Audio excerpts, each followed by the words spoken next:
First officer. Sir, I can't see anything ahead. Where is the runway?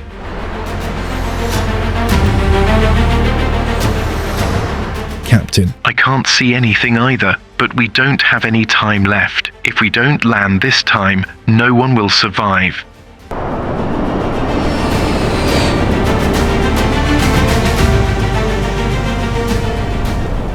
This isn't the first, second, or third. This is the 7th landing attempt. Yes, you heard it right, the 7th attempt. 121. In the previous 6 attempts, the runway didn't appear at all, and every time they had to go around. And now the fuel is so low that if they attempt another go around, the plane will shut down mid-air. To prepare for any mishap, fire brigade and emergency vehicles are already waiting on the runway. Passengers at the back of the cabin are gripping their seats tightly. What's going to happen next? Will the plane manage to land on the runway this time?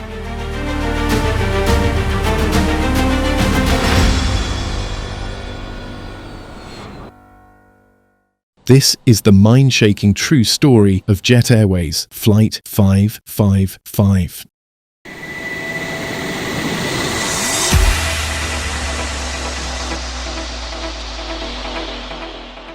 The night at Doha Airport is hot as always. On the apron, a Boeing 737-800 stands ready. But the most important task for this flight is still left: fuel loading. In the world of aviation, fuel planning is like solving a math exam, where every number is directly linked to life and death. The ground crew positions the fuel truck under the plane, and in the cockpit, the captain and first officer begin verifying their fuel sheet. First, they add taxi fuel, 216 kilograms, just enough for the aircraft to move from the gate to the runway. Then comes the biggest number, trip fuel, 11,112 kilograms, the fuel required for the entire flight from Doha to Kochi. According to regulations, after this, the aircraft must carry contingency fuel so that unexpected delays or weather issues don't impact the flight. For this flight, 556 kilograms of contingency fuel has been added. If landing at Kochi becomes impossible, the airline has selected Bangalore as the alternate airport, and reaching there requires 2,178 kilograms of separate fuel. For safety, there is another buffer called final reserve fuel, 1,128 kilograms, enough to hold for the last 30 to 35 minutes in the air. Systems like cabin lights and air conditioning require fuel for the APU as well, and 105 kilograms has been loaded for that. Along with that, 750 kilograms is kept for the expected holding over Kochi, and 55 kilograms for miscellaneous rounding. Adding all of this gives a total of 15,295 kilograms, which is the minimum requirement.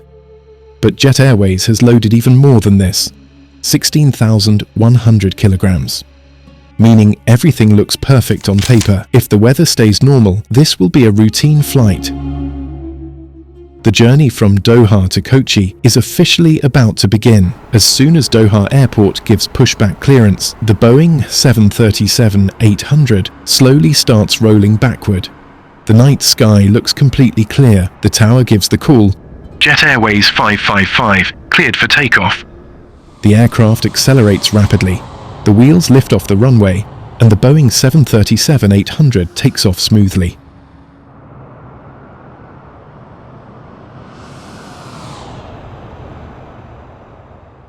After takeoff, everything feels routine. No turbulence, no warnings. Once stabilized, the captain engages the autopilot. Today's captain is about 40 years old, very experienced, with nearly 6,700 flight hours, most of them on the Boeing 737. The first officer is quite young, 25 years old, with around 1,500 hours of experience. They have both flown this route before, so they already know Kochi's terrain, weather and runways very well. Inside the cabin, 142 passengers and 8 crew members, a total of 150 people, are enjoying the journey. Once airborne, the plane is burning fuel exactly at the expected rate. While crossing over the Arabian Sea, faint lightning clouds appear in the distant sky, but overall the weather remains manageable. The first weather report from ground says Kochi has a bit of haze and scattered clouds, which is not a concern. But as the descent toward Kochi begins, a slight tension appears in the cockpit for the first time. The cruise phase had been perfect for a long time, but as soon as the crew receives the latest weather update from ATC, the first officer makes a note and says, "Visibility 3,000 meters. The haze is increasing." The captain simply replies, "Okay, we'll monitor," and stays focused on the instruments. According to the clock, the time is around 5:18 a.m. IST when the Boeing 737 reaches over Cochin Airport. The fuel gauges clearly show 4,844 kilograms remaining. These are perfectly expected numbers, and landing can be done comfortably with this amount of fuel. If needed, 1 or 2 extra patterns can also be flown. Meanwhile, ATC gives clearance. Jet Airways 555 cleared ILS approach, runway 27. Runway 27's ILS is operational, meaning the aircraft will follow the needles through the clouds and line up directly with the runway. The aircraft initiates descent, and the captain captures both the localizer and the glide slope in autopilot. The entire area below is filled with damp monsoon air, thick fog, low clouds. Nothing is clearly visible to the naked eye. The altimeter keeps dropping. 1,000 feet, 800 feet, 600 feet. The first officer looks left and right through the windshield, trying his best to spot the runway lights. The decision height is approaching, around 320 feet. Aviation rules are simple. If the runway isn't visible at this height, landing is not allowed. The first officer says softly, "Approach minimums." The captain replies, "Keep looking." The altitude drops to 250 feet, but ahead there is only white, glowing fog. There is no sign of the runway. Finally, the captain presses the toga buttons and announces, "Go around, flaps 15." The engines roar again, and the aircraft begins to climb.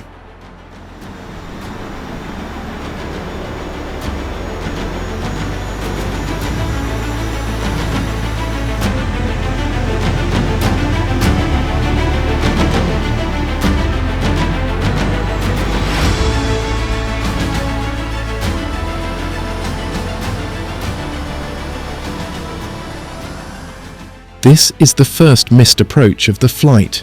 The first officer checks the fuel and says, "Fuel 4799. Kochi ATC informs them that an Air India Express flight had also aborted landing a short while ago due to low clouds. The weather is deteriorating rapidly. Both pilots now clearly understand that today's landing sequence is not going to be simple. Despite this, a little later, they turn the aircraft in a wide left arc for a second approach. The updated weather report says visibility has dropped further to 2,500 meters, and low clouds are drifting toward the runway. Even then, the captain decides to make another attempt. Fuel is still manageable, and if they get even the slightest glimpse of the runway, they can land. Once again, the ILS is captured, and the glide slope remains stable. As the aircraft descends, the windshield shows only a bright, thick layer of fog. They cross the decision height again. The first officer says once more, "Minimums, no contact." The captain doesn't waste even a second and announces immediately, "Go around, flaps 15." This is the second missed approach. The engines go to full power and lift the aircraft back above the clouds. Techo air takeoff. Techo air takeoff. 121 decimal.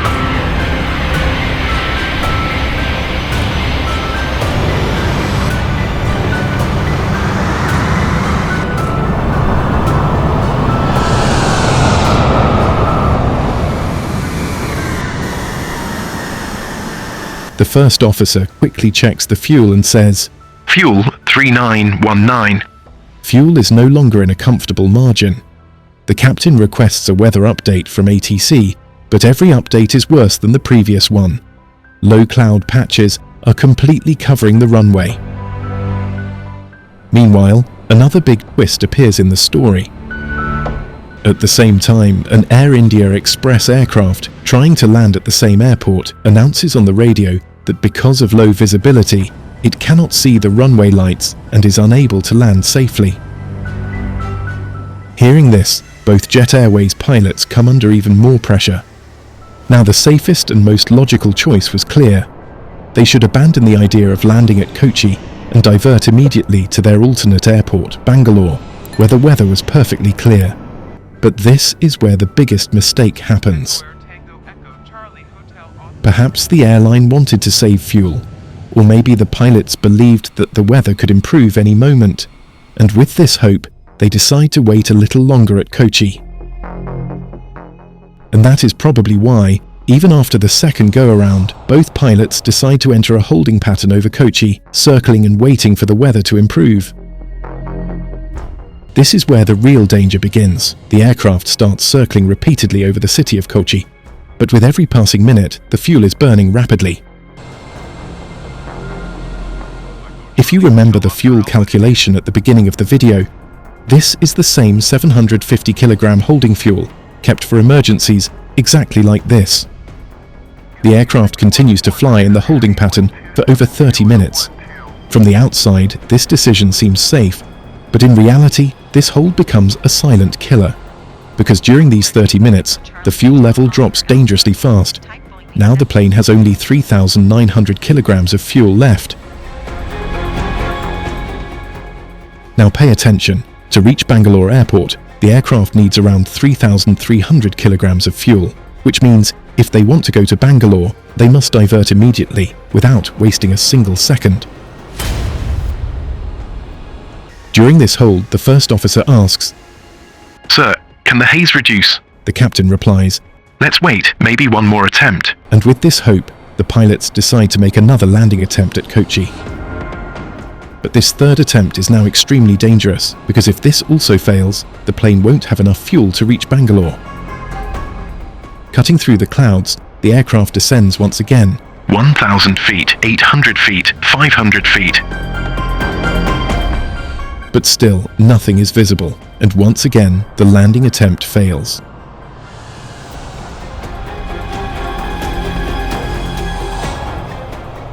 Now the aircraft has only 2,644 kilograms of fuel left, and with this fuel, the plane can't reach Bangalore anymore.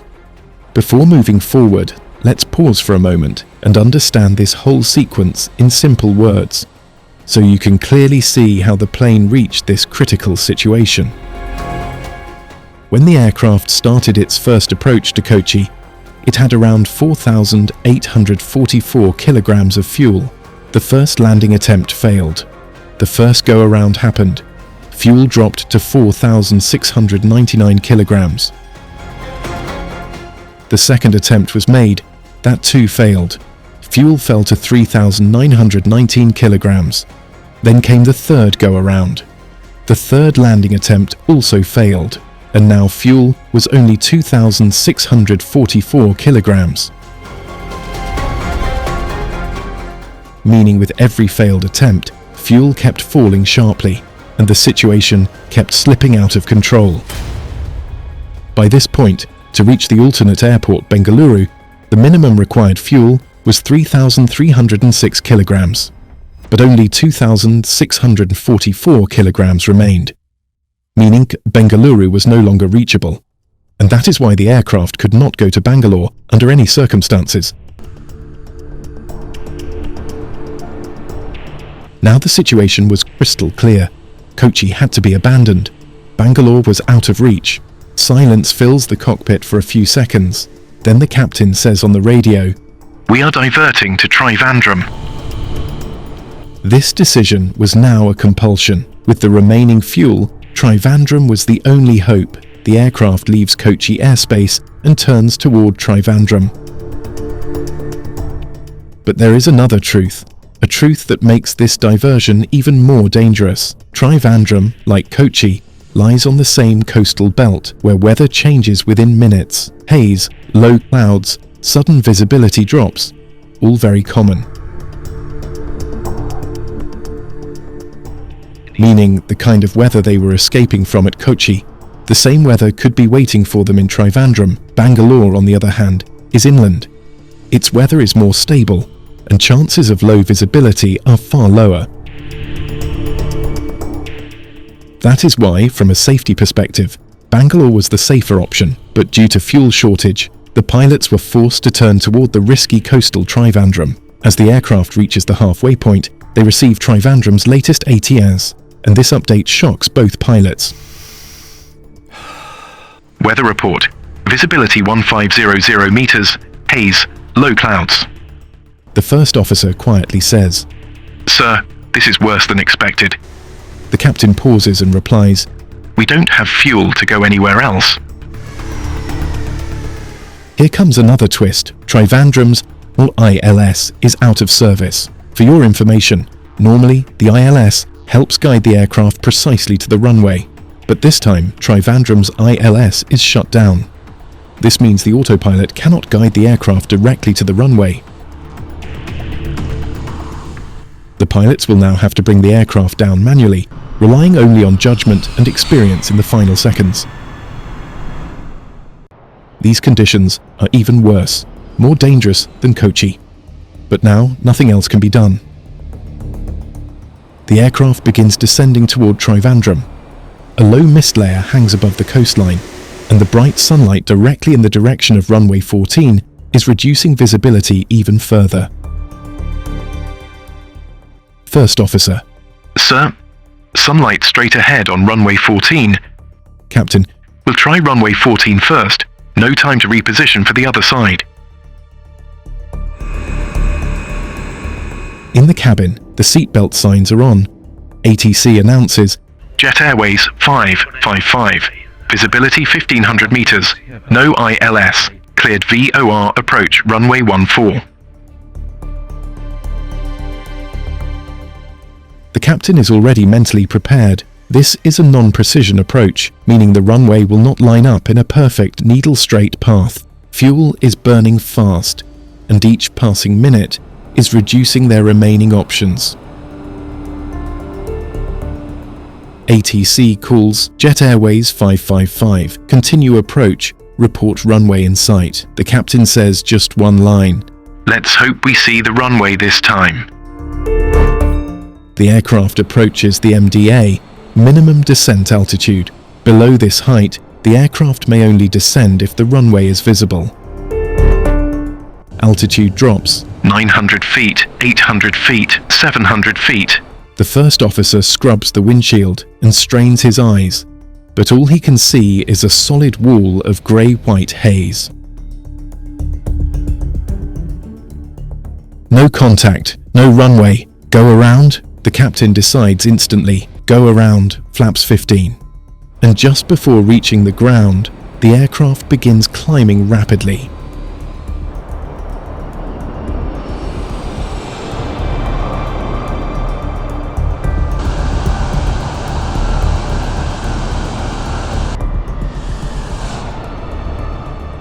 The FO checks the fuel gauge again and says, Fuel 1324. Sir, we're below reserves. 40 seconds after initiating the go-around, the first officer radios the ATC, Trivandrum Tower, Jet Airways, Mayday, Mayday, Mayday, fuel. The fuel emergency is now officially declared. This means the aircraft will be given immediate priority.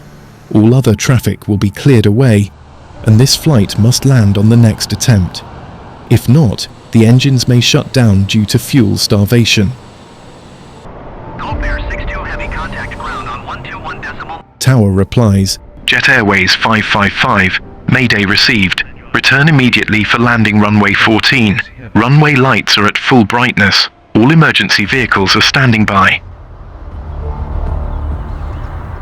A silent panic spreads among the passengers. The aircraft has been climbing and descending through clouds for over an hour.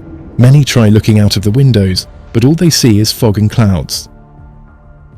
The aircraft is now going for another attempt. the fifth attempt of the day. The captain applies slight right pressure on the yoke and brings the aircraft into a visual pattern, but the old problem remains. Visibility is terrible. The first officer again tries his best to spot the runway from the left side of the windshield. The aircraft takes the final turn and the flaps are extended further. The captain announces, "Cabin crew, be seated." The cabin crew knows exactly what this line means. It is a subtle warning that the situation is dangerous. The aircraft is now on final approach. The first officer scans for runway lights, but again the same problem. "Sir, "I don't have visual, runway not in sight." the captain maintains the slope, but the descent feels slightly unstable. Altitude drops rapidly. 900 feet, 700 feet, 500 feet. The first officer raises his voice slightly. "We're a little high and slightly right of the runway centerline." Hearing this, the captain instantly decides and announces, "Going around." This is the fifth go-around of the flight and the second in Trivandrum. The engines roar and the aircraft begins climbing once again.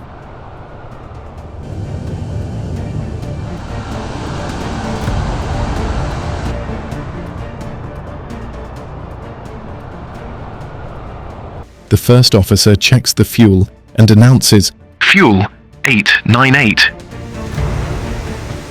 The captain lowers the volume of his headset, as if trying to quiet the world for just one moment to think.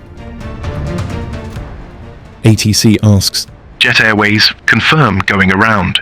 The first officer confirms. "Affirm going around, fuel critical." Emergency services are moving along the runway sidelines with fire extinguishers ready. Everyone on the ground is expecting that anything could happen on the next attempt. In the cockpit, the captain exhales deeply and says just one line, "This isn't good. We're running out of time." First officer, "Sir, we probably have fuel for just one more circuit, maybe two at most." but the captain knows that maximum 2 practically means only one real chance. After the fifth go-around, the remaining fuel was already in the critical zone, and now the aircraft has to line up for runway 14 at Trivandrum for the third time, with no visual guarantee. The captain takes a shorter circuit this time so he can turn quickly and get straight onto the final approach. The first officer is staring continuously at the radar altimeter. Altitude continues dropping. 1,200 feet, 1,000 feet, 900 feet. Still no sign of the runway. The first officer, sounding tense, "Sir, we're still too high. We need to come down faster." The captain increases the descent rate, but this puts the plane in a slightly nose-high configuration, a classic sign of an unstable approach. At 700 feet, the first officer says again, "We're not aligned with the runway, we're too high, and we still don't see it." and this is the moment where an experienced pilot's mind chooses between judgment and instinct in a split second. Thousands of calculations and thoughts flash through the captain's mind, and he gives the command without hesitation. "Go around." This is the sixth go-around. The engines surge to full power again.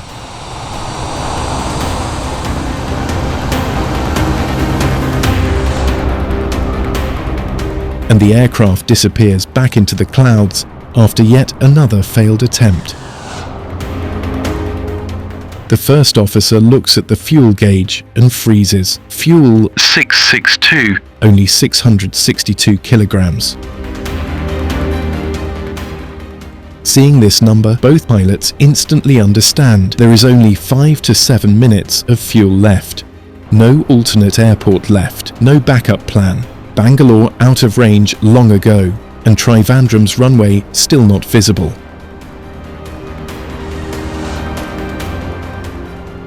At this moment, the captain says a line that changes the entire atmosphere in the cockpit. "Next attempt is the last, but there is no go-around option. If we don't land this time, we will fall out of the sky."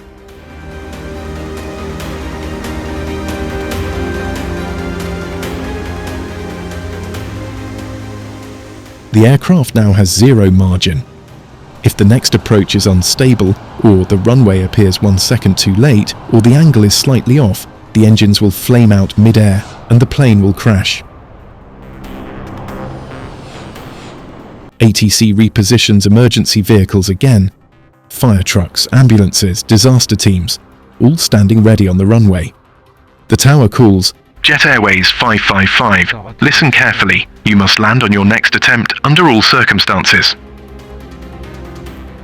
The captain takes a deep breath and the first officer adjusts his gloves. Both of them know this is the final attempt. This will decide whether 150 people reach the runway alive or the aircraft falls out of the sky due to fuel exhaustion. Flight 555 has now entered a phase where even a tiny mistake, a misalignment, or a 1 second delay could end everything. The captain tells the first officer, We're not trying runway 14 again. No height left, no time. We're turning straight toward runway 32. The first officer freezes for a second in shock. Runway 32 is in the opposite direction, and reaching it requires an ultra-low altitude, tight 180-degree turn. This maneuver is normally not allowed, but at this moment, rules practically mean nothing. The captain aggressively increases the bank angle. The aircraft leans left and makes a sharp turn over the city at low altitude. And then the most dangerous thing begins. The EGPWS alarms go off. Terrain, terrain, pull up, pull up. 1132 Techo Air Tango Echo Charlie Hotel Oscar Alpha India. The system is warning that the aircraft is dangerously close to the ground and buildings. The first officer takes a bold decision and presses the terrain inhibit button. Now the cockpit goes completely silent. No automated warnings, no guiding systems. Just the two pilots, their experience and their final attempt. The captain tries to level the aircraft from the steep bank. The first officer gives altimeter callouts. 700 feet, 680, 650. In front of the windshield is only a thick grey cotton-like fog. Not a single runway light is visible. No idea where the ground is. No clue which direction the runway is in. Everything is guesswork. When the first officer's patience finally breaks, he panics and asks, Sir, where is the runway? Do you see anything? Captain, Just going blindly. altitude callouts. 500 feet, 450, 400. Fuel 480 kilograms, 470, visibility 0. Inside the cabin, people are gripping their seats tightly. Flight attendants are in brace position. They also don't know what will happen in the next 10 seconds. In the cockpit, the first officer says again, still nothing in sight. The captain still maintains the descent and says, We're on the right line now, keep the speed stable, just hold it. And then a miracle happens. Somewhere in the fog, for one brief second, two faint white lights blink in the distance.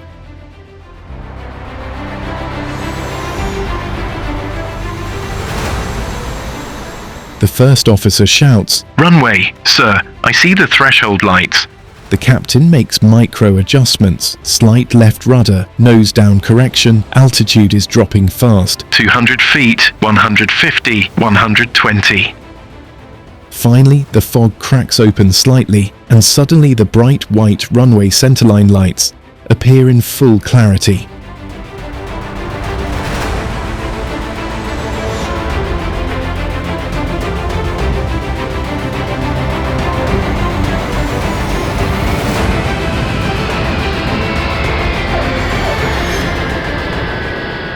The captain performs the final flare. The aircraft's nose gear hits the runway with a stiff jolt. Reverse thrust deploys. The aircraft rolls straight down the centerline. Speed decays.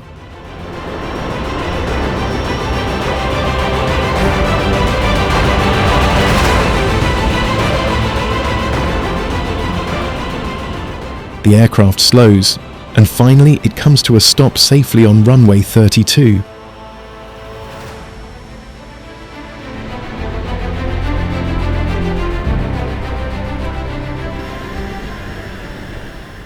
As soon as the aircraft stops, a strange silence fills the cabin. Some passengers sit frozen in shock. The crew calls the cockpit from the galley and asks, "Sir, are we safe?" The captain finally exhales and replies, "Yes, we're on the ground." Rescue vehicles surround the aircraft, but the pilot announces that evacuation is not required. When the engines shut down, the fuel gauge freezes at 349 kilograms. This is not even enough fuel for a routine taxi on a Boeing 737, meaning if the landing had been even 1 second late, or if they had missed the runway by the slightest margin, the engines would have shut down mid-air. Just minutes after landing, investigation officers arrive at the runway. This is not classified as a routine diversion. It is declared a serious incident because the aircraft landed well below legally required minimum fuel and multiple safety systems were overridden during approach. Some media houses begin calling the captain a hero, but aviation regulators see the story differently. Once the investigation begins, the first shocking point revealed is the remaining fuel. By regulations, the final reserve should be at least 1,500 kilograms. The inquiry team breaks down the chain of events and finds several critical mistakes. 1. Delayed diversion. After the second failed attempt, the captain should have diverted to Bangalore, where the weather was clear. Instead, they took one more attempt and held for 30+ minutes, which destroyed their fuel margin. 2. Poor alternate choice. After Kochi failed, Bangalore was still the safest alternative, but to save fuel, they chose Trivandrum, where the ILS was down, visibility low, and runway 14 made worse by sun glare. 3. ATC information gap. Kochi ATC did not relay updated Trivandrum weather on time. Pilots believed visibility was 3,000 meters, while in reality, it had dropped to half of that. By the time they learned the truth, it was too late. 4. Unrestricted landing attempts. Jet Airways had no SOP limit on maximum attempts. Many airlines mandate diversion after 2 to 3 go-arounds, but Jet Airways had no such rule, leading the captain to attempt 6 go-arounds, an extremely dangerous sequence. The investigation concludes that the blame does not fall on one person. It was a systemic failure, poor judgment, weak SOP design, communication gaps, and rapidly deteriorating weather. Considering all this, both pilots were immediately suspended. Jet Airways was ordered to implement new guidelines, limits on go-arounds, improved diversion training, complete overhaul of fuel management SOPs, and stronger crew resource management protocols. The fact that 150 people reached the runway alive was nothing short of a miracle, but this miracle became a major wake-up call for Indian aviation. Because of it, fuel policies and diversion SOPs today are far more strict.